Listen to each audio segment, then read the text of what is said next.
तो भगवान की जय, प्यारे कृष्ण कन्हैया लाल की जय। श्री संक्षिप्त शिव पुराण रुद्र संहिता चल रही है और अध्याय 50 हो चुके हैं। आज 51वें अध्याय से और 5वां खंड चल रहा है, युद्ध खंड। बाणासुर की तपस्या और उसे शिव द्वारा वर प्राप्ति, शिव का गणों और पुत्रों सहित उसके नगर में निवास करना, बाणपुत्री उषा का रात के समय स्वप्न में अनिरुद्ध के साथ मिलन, चित्रलेखा द्वारा अनिरुद्ध का द्वारिका से अपहरण, बाण का अनिरुद्ध को नागपाश में बांधना, दुर्गा के स्तवन से अनिरुद्ध का बंधन मुक्त होना, नारद द्वारा समाचार पाकर श्री कृष्ण की शोणितपुर पर चढ़ाई, शिव के साथ उनका घोर युद्ध, शिव की आज्ञा से श्री कृष्ण का उन्हें जृंभणास्त्र से मोहित करके बाण की सेना का संहार करना। व्यास जी बोले, सर्वज्ञ सनत कुमार जी, आपने अनुग्रह करके प्रेम पूर्वक ऐसी अद्भुत और सुंदर कथा सुनाई है जो शंकर की कृपा से ओतप्रोत है। अब मुझे शशि मौली के उस उत्तम चरित्र के श्रवण करने की इच्छा है जिसमें उन्होंने प्रसन्न होकर बाणासुर को गणाध्यक्ष पद प्रदान किया था। सनत कुमार जी ने कहा, व्यास जी, परमात्मा शंभु की उस कथा को जिसमें उन्होंने प्रसन्न होकर बाणासुर को गणनायक बनाया था, आदर पूर्वक श्रवण करो। इसी प्रसंग में महाप्रभु शंकर का वह सुंदर चरित्र भी आएगा जिसमें उन्होंने बाणासुर पर अनुग्रह करके श्री कृष्ण के साथ संग्राम किया था। व्यास जी, दक्ष प्रजापति की 13 कन्याएं कश्यप मुनि की पत्नियां थीं। वे सब की सब पतिव्रता तथा सुशीला थी। उनमें दिति सबसे बड़ी थी, जिसके लड़के दैत्य कहलाते हैं। अन्य पत्नियों से भी देवता तथा चराचर सहित समस्त प्राणी पुत्र रूप से उत्पन्न हुए थे। ज्येष्ठ पत्नी दिति के गर्भ से सर्वप्रथम 2 महाबली पुत्र पैदा हुए। उनमें हिरण्यकशिपु ज्येष्ठ था और उसके छोटे भाई का नाम हिरण्याक्ष था। हिरण्यकशिपु के 4 पुत्र हुए। उन दैत्य श्रेष्ठों का क्रमशः ह्राद, अनुह्राद, संह्राद और प्रहलाद नाम था। उनमें प्रहलाद जितेंद्रिय तथा महान विष्णु भक्त हुए। उनका नाश करने के लिए कोई भी दैत्य समर्थ न हो सका। प्रहलाद का पुत्र विरोचन हुआ। वह दानियों में सर्वश्रेष्ठ था। उसने विप्र रूप से याचना करने वाले इंद्र को अपना सब कुछ दे डाला, सिर ही दे डाला था। उसका पुत्र बलि हुआ। यह महादानी और शिवभक्त था। इसने वामन रूपधारी विष्णु को सारी पृथ्वी दान कर दी थी। बलि का औरस पुत्र वाण हुआ। वह शिवभक्त, मानी, उदार, बुद्धिमान, सत्य प्रतिज्ञ और सहस्रों का दान करने वाला था। उस असुर राज ने पूर्व काल में त्रिलोकी को तथा त्रिलोकाधिपतियों को बलपूर्वक जीतकर शोणितपुर में अपनी राजधानी बनाया और वहीं रहकर राज्य करने लगा। उस समय देवगण शंकर की कृपा से उस शिवभक्त बाणासुर के किंकर समान हो गए थे। उसके राज्य में देवताओं के अतिरिक्त और कोई प्रजा दुखी नहीं थी। शत्रु धर्म का बर्ताव करने वाले देवता शत्रुतावश ही कष्ट झेल रहे थे। एक समय वह महासुर अपनी सहस्रों भुजाओं से ताली बजाता हुआ तांडव नृत्य करके महेश्वर शिव को प्रसन्न करने की चेष्टा करने लगा। उसके उस नृत्य से भक्त वत्सल शंकर संतुष्ट हो गए। फिर उन्होंने परम प्रसन्न होकर उसकी ओर कृपा दृष्टि से देखा। भगवान शंकर तो संपूर्ण लोकों के स्वामी, शरणागत वत्सल और भक्त वांछा कल्पतरु ही ठहरे। उन्होंने बलिनंदन महासुर बाण को वर देने की इच्छा प्रकट की। मुने बलिनंदन महादैत्य बाण शिव भक्तों में श्रेष्ठ और परम बुद्धिमान था। उसने परमेश्वर शंकर को प्रणाम करके उनकी स्तुति की और कहा, बाणासुर बोला, प्रभु आप मेरे रक्षक हो जाइए और पुत्रों तथा गणों सहित मेरे नगर के अध्यक्ष बनकर सर्वथा प्रीति का निर्वाह करते हुए मेरे पास ही निवास कीजिए। सनत कुमार जी कहते हैं, महर्षि, वह बलि पुत्र वाण निश्चय ही शिवजी की माया से मोह में पड़ गया था। इसीलिए उसने मुक्ति प्रदान करने वाले दुराराध्य महेश्वर को पाकर भी ऐसा वर मांगा। तब ऐश्वर्यशाली भक्त वत्सल शंभु उसे वह वर देकर पुत्रों और गणों के साथ प्रेम पूर्वक वहीं निवास करने लगे। एक बार बाणासुर को बड़ा ही गर्व हो गया। उसने तांडव नृत्य करके शंकर को संतुष्ट किया। जब बाणासुर को यह ज्ञात हो गया कि पार्वती वल्लभ शिव प्रसन्न हो गए हैं, तब वह हाथ जोड़कर सिर झुकाए हुए बोला। बाणासुर ने कहा, देवाधिदेव महादेव, आप समस्त देवताओं के शिरोमणि हैं। आपकी ही कृपा से मैं बलि हुआ। अब आप मेरा उत्तम वचन सुनिए।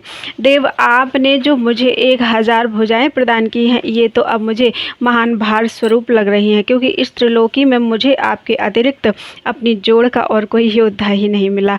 इसलिए वृषध्वज, युद्ध के बिना इन पर्वत सरीखी सहस्रों भुजाओं को लेकर मैं क्या करूं? मैं अपनी इन परिपुष्ट भुजाओं की खुजली मिटाने के लिए युद्ध की लालसा से नगरों तथा पर्वतों को चूर्ण करता हुआ दिग्गजों के पास गया, परंतु वे भी भयभीत होकर भाग खड़े हुए। मैंने यम को योद्धा, अग्नि को महान कार्य करने वाला, वरुण को गौओं का पालन करता गोपाल, कुबेर को गजाध्यक्ष, निरति को शैरंध्री और इंद्र को जीतकर सदा के लिए करद बना दिया है। महेश्वर, अब मुझे किसी ऐसे युद्ध के प्राप्त होने की बात बताइए जिसमें मेरी ये भुजाएं या तो शत्रुओं के हाथों से छूटे हुए शस्त्र अस्त्रों से जर्जर होकर गिर जाएं अथवा हजारों प्रकार से शत्रु की भुजाओं को ही गिराएं। यही मेरी अभिलाषा है, इसे पूर्ण करने की कृपा करें। सनत कुमार जी कहते हैं, मुनि श्रेष्ठ, उसकी बात सुनकर भक्त बाधापहारी तथा महामन्यु स्वरूप रुद्र को कुछ क्रोध आ गया। तब वे महान अद्भुत अट्टहास करके बोले। रुद्र ने कहा, अरे अभिमानी, संपूर्ण दैत्यों के कुल में नीच तुझे सर्वथा धिक्कार है, धिक्कार है। तू बलि का पुत्र और मेरा भक्त है, तेरे लिए ऐसी बात कहना उचित नहीं है। अब तेरा दर्प चूर्ण होगा, तुझे शीघ्र ही मेरे समान बलवान के साथ अकस्मात महान भीषण युद्ध प्राप्त होगा। उस संग्राम में तेरी ये पर्वत सरीखी भुजाएं जलौनी लकड़ी की तरह शस्त्र अस्त्रों से छिन्न भिन्न होकर भूमि पर गिरेंगी। दुष्टात्मन, तेरे आयुधागार पर स्थापित तेरा जो यह मनुष्य के सिर वाला मयूर ध्वज फहरा रहा है, इसका जब वायु भय के बिना ही पतन हो जाएगा, तब तू अपने चित्त में समझ लेना कि वह महान भयानक युद्ध आ पहुंचा है। उस समय तू घोर संग्राम का निश्चय करके अपनी सारी सेना के साथ वहां जाना। इस समय तू अपने महल को लौट जा, क्योंकि इसी में तेरा कल्याण है। दुर्मते, वहां तुझे प्रसिद्ध बड़े बड़े उत्पात दिखाई देंगे। यूं कहकर गर्भहारी भक्त वत्सल भगवान शंकर चुप हो गए। सनत कुमार जी कहते हैं, मुने, यह सुनकर बाणासुर ने दिव्य पुष्पों की कलियों से अंजलि भरकर रुद्र की अभ्यर्चना की और फिर उन महादेव को प्रणाम करके वह अपने घर को लौट गया। तदनंतर किसी समय दैववश उसका वह ध्वज अपने आप टूटकर गिर गया। यह देखकर बाणासुर हर्षित होकर युद्ध के लिए उद्यत हो गया। वह अपने हृदय में विचार करने लगा कि कौन सा युद्ध प्रेमी योद्धा किस देश से आएगा, जो नाना प्रकार के शस्त्र अस्त्रों का पारगामी विद्वान होगा और मेरी सहस्रों भुजाओं को ईंधन की तरह काट डालेगा, तथा मैं भी अपने अत्यंत तीखे शस्त्रों से उसके सैकड़ों टुकड़े कर डालूंगा। इसी समय शंकर की प्रेरणा से वह काल आ गया। एक दिन बाणासुर की कन्या उषा वैशाख मास में माधव की पूजा करके मांगलिक श्रृंगार से सुसज्जित होकर रात के समय अपने गुप्त अंतःपुर में सो रही थी। उसी समय वह स्त्री भाव को प्राप्त हो गई। तब देवी पार्वती की शक्ति से उषा को स्वप्न में श्री कृष्ण के पौत्र अनिरुद्ध का मिलन प्राप्त हुआ। जागने पर वह व्याकुल हो गई और उसने अपनी सखी चित्रलेखा से स्वप्न में मिले हुए उस पुरुष को ला देने के लिए कहा। तब चित्रलेखा ने कहा, देवी, तुमने स्वप्न में जिस पुरुष को देखा है उसे भला मैं कैसे ला सकती हूँ, जबकि मैं उसे जानती ही नहीं। उसके यूं कहने पर दैत्य कन्या उषा प्रेमांध होकर मरने पर उतारू हो गई। तब उस दिन उसकी सखी ने उसे बचाया। मुनिश्रेष्ठ, कुंभांड की पुत्री चित्रलेखा बड़ी बुद्धिमती थी। वह बाण तनिया उषा से पुनः बोली। चित्रलेखा ने कहा, सखी, जिस पुरुष ने तुम्हारे मन का अपहरण किया है उसे बताओ तो सही। वह यदि त्रिलोकी में कहीं भी होगा तो मैं उसे लाऊंगी और तुम्हारा कष्ट दूर करूंगी। सनत कुमार जी कहते हैं, महर्षि, यूँ कहकर चित्रलेखा ने वस्त्र के पर्दे पर देवताओं, दैत्यों, दानवों, गंधर्वों, सिद्धों, नागों और यक्ष आदि के चित्र अंकित किए। फिर वह मनुष्य का चित्र बनाने लगी। उनमें वृषनिवंशियों का प्रकरण आरंभ होने पर उसने सूर, वसुदेव, राम, कृष्ण और नरश्रेष्ठ प्रद्युम्न का चित्र बनाया। फिर जब उसने प्रद्युम्न नंदन अनिरुद्ध का चित्र खींचा, तब उसे देखकर उषा लज्जित हो गई। उसका मुख अवनत हो गया और हृदय हर्ष से परिपूर्ण हो गया। उषा ने कहा, सखी, रात में जो मेरे पास आया था और जिसने शीघ्र ही मेरे चित्त रूपी रत्न को चुरा लिया है, वह चोर पुरुष यही है। तदनंतर उषा के अनुरोध करने पर चित्रलेखा ज्येष्ठ कृष्ण चतुर्दशी को तीसरे पहर द्वारिकापुरी पहुंचकर क्षण मात्र में ही पलंग पर सोए हुए अनिरुद्ध को महल में से उठा लाई। वह दिव्य योगिनी थी। उषा अपने प्रियतम को पाकर प्रसन्न हो गई। इधर अंतःपुर के द्वार की रक्षा करने वाले वेदधारी पहरेदारों ने चेष्टाओं से तथा अनुमान से इस बात को लक्ष्य कर लिया। उन्होंने एक दिव्य शरीरधारी, दर्शनीय, साहसी तथा समरप्रिय नवयुवक को कन्या के साथ दुश्शीलता का आचरण करते हुए देख भी लिया। उसे देखकर कन्या के अंतःपुर की रक्षा करने वाले उन महाबली पुरुषों ने बलिपुत्र बाणासुर के पास जाकर सारी बातें निवेदित करते हुए कहा। द्वारपाल बोले, देव, पता नहीं आपके अंतःपुर में बलपूर्वक प्रवेश करके कौन पुरुष छिपा हुआ है। वह इंद्र तो नहीं है जो वेश बदलकर आपकी कन्या का उपभोग कर रहा है। महाबाहु दानवराज, उसे यहाँ देखिए और जैसा उचित समझिए वैसा कीजिए। इसमें हम लोगों का कोई दोष नहीं है। सनत कुमार जी कहते हैं, मुनिश्रेष्ठ, द्वारपालों का वह वचन तथा कन्या के दूषित होने का कथन सुनकर महाबली दानव राजबाण आश्चर्यचकित हो गया। तदनंतर वह कुपित होकर अंतःपुर में जा पहुंचा। वहां उसने प्रथम अवस्था में वर्तमान दिव्य शरीरधारी अनिरुद्ध को देखा। उसे महान आश्चर्य हुआ। फिर उसने उसका बल देखने के लिए 10,000 सैनिकों को भेजकर आज्ञा दी कि इसे मार डालो। सेना ने अनिरुद्ध पर आक्रमण किया। तब अनिरुद्ध ने बात की बात में 10,000 सैनिकों को काल के हवाले कर दिया।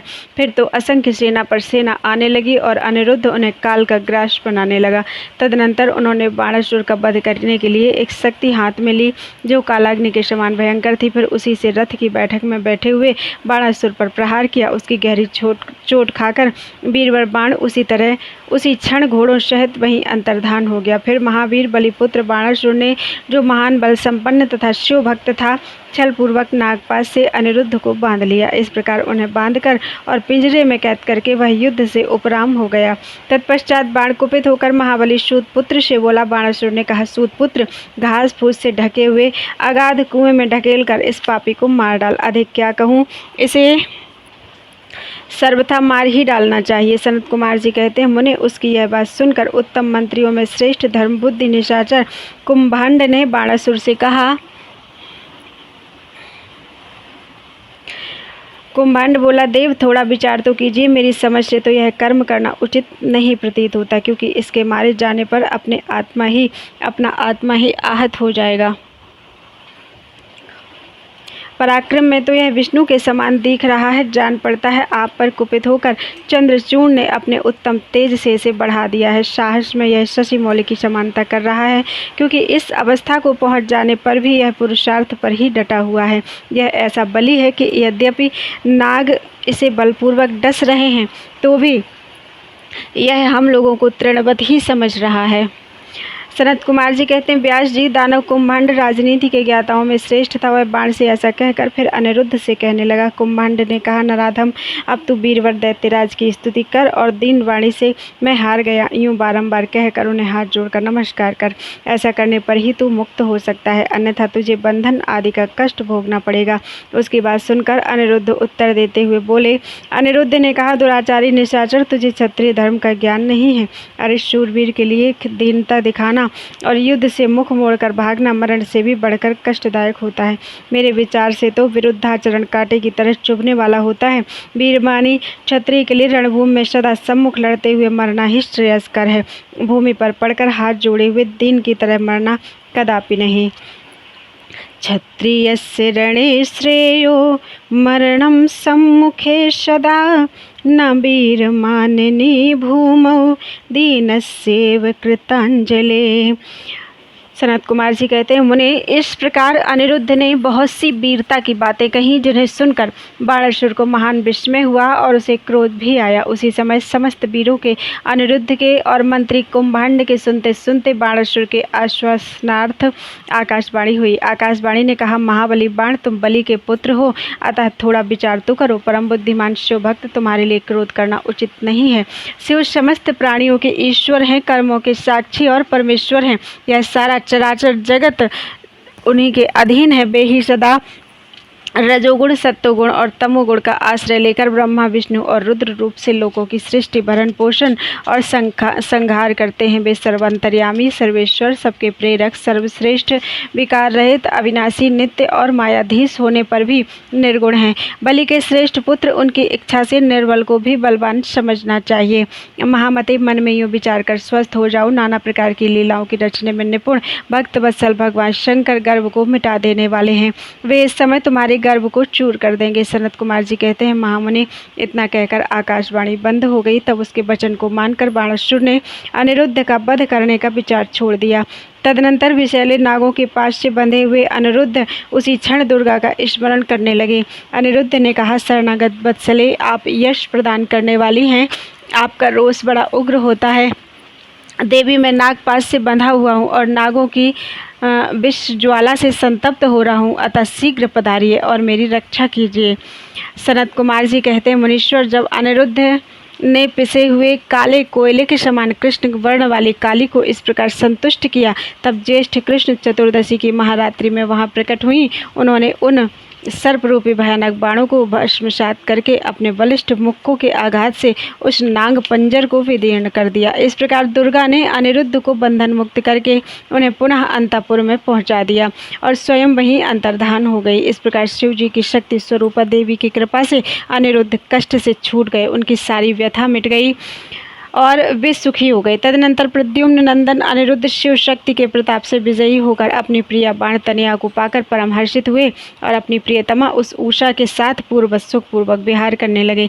इधर पौत्र अनिरुद्ध के अदृश्य हो जाने तथा नारद जी के मुख से उसके बाणासुर के द्वारा नागपाश से बांधे जाने का समाचार सुनकर 12 अक्षौहिणी सेना के साथ प्रद्युम्न आदि वीरों को साथ लेकर भगवान श्री कृष्ण ने शोणितपुर पर चढ़ाई कर दी। उधर भगवान श्री रुद्र भी अपने भक्त के पक्ष में सज धज कर आ डटे। फिर तो श्री कृष्ण और श्री शिव का बड़ा भयानक युद्ध हुआ। दोनों ओर से ज्वर छोड़े गए। अंत में श्री कृष्ण ने स्वयं श्री रुद्र के पास आकर उनका स्तवन करके कहा, सर्वव्यापी शंकर, आप गुणों से निर्लिप्त होकर भी गुणों से ही गुणों को प्रकाशित करते हैं। गिरिशाई भूमन, आप स्वप्रकाश हैं। जिनकी बुद्धि आपकी माया से मोहित हो गई है, वे स्त्री पुत्र ग्रह आदि विषयों में आसक्त होकर दुख सागर में डूबते उतराते हैं। जो अजितेंद्रिय पुरुष प्रारब्धवश इस मनुष्य जन्म को पाकर भी आपके चरणों में प्रेम नहीं करता, वह शोचनीय तथा आत्मवंचक है। भगवान, आप गर्भहारी हैं। आपने ही तो इस गर्वीले बाण को साप दिया था, अतः आपकी ही आज्ञा से मैं बाणासुर की भुजाओं का छेदन करने के लिए यहाँ आया हूँ। इसलिए महादेव, आप इस युद्ध से निवृत्त हो जाइए। प्रभु, मुझे बाण की भुजाओं को काटने के लिए आज्ञा प्रदान कीजिए, जिससे आपका शाप व्यर्थ ना हो। महेश्वर ने कहा, तात, आपने ठीक ही कहा है कि मैंने ही इस दैत्यराज को शाप दिया है और मेरी ही आज्ञा से आप बाणासुर की भुजाएं काटने के लिए यहाँ पधारे हैं। किंतु रमानाथ, हरे क्या करूँ, मैं तो सदा भक्तों के ही अधीन रहता हूँ। ऐसी दशा में वीर मेरे देखते बाण की भुजाएं कैसे काटी जा सकती हैं। इसलिए मेरी आज्ञा से आप पहले जृंभणास्त्र द्वारा मुझे जृंभित कर दीजिए, तत्पश्चात अपना अभीष्ट कार्य संपन्न कीजिए और सुखी होइए।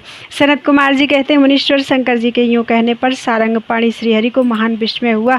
वे अपने युद्ध स्थान पर आकर परम आनंदित हुए। व्यास जी, तदनंतर नाना प्रकार के अस्त्रों के संचालन में निपुण श्रीहरि ने तुरंत ही अपने धनुष पर जृंभणास्त्र का संधान करके उसे पिनाकपाणी शंकर पर छोड़ दिया। इस प्रकार श्री कृष्ण जृंभणास्त्र द्वारा जृंभित हुए शंकर को मोह में डालकर खड्ग, गदा और रिष्टि आदि से बाण की सेना का संहार करने लगे। अध्याय 51 से 54 तक पूरा हुआ।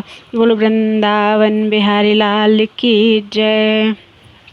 श्री कृष्ण द्वारा बाण की भुजाओं का काटा जाना, सिर काटने के लिए उद्यत हुए श्री कृष्ण को शिव का रोकना और उन्हें समझाना, श्री कृष्ण का परिवार समेत द्वारिका को लौट जाना, बाण का तांडव नृत्य द्वारा शिव को प्रसन्न करना, शिव द्वारा उसे अन्य वरदानों के साथ महाकालत्व की प्राप्ति। सनत कुमार जी कहते हैं, महाप्राज्ञ व्यास जी, लोक लीला का अनुसरण करने वाले श्री कृष्ण और शंकर की उस परम अद्भुत कथा को श्रवण करो। तात, जब भगवान रुद्र लीलावश पुत्रों तथा गणों सहित सो गए, तब दैत्यराज बाण श्री कृष्ण के साथ युद्ध करने के लिए प्रस्थित हुआ।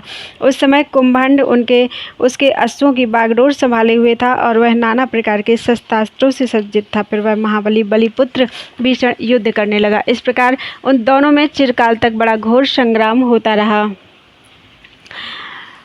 क्योंकि विष्णु के अवतार श्री कृष्ण शिवरूप ही थे। उधर बलवान बाणासुर उत्तम शिव भक्त था। मुनीश्वर, तदनंतर वीर्यवान श्री कृष्ण उनके शिव की आज्ञा से बल प्राप्त हो चुका था। चिरकाल तक बाण के साथ युद्ध करके अत्यंत कुपित हो उठे।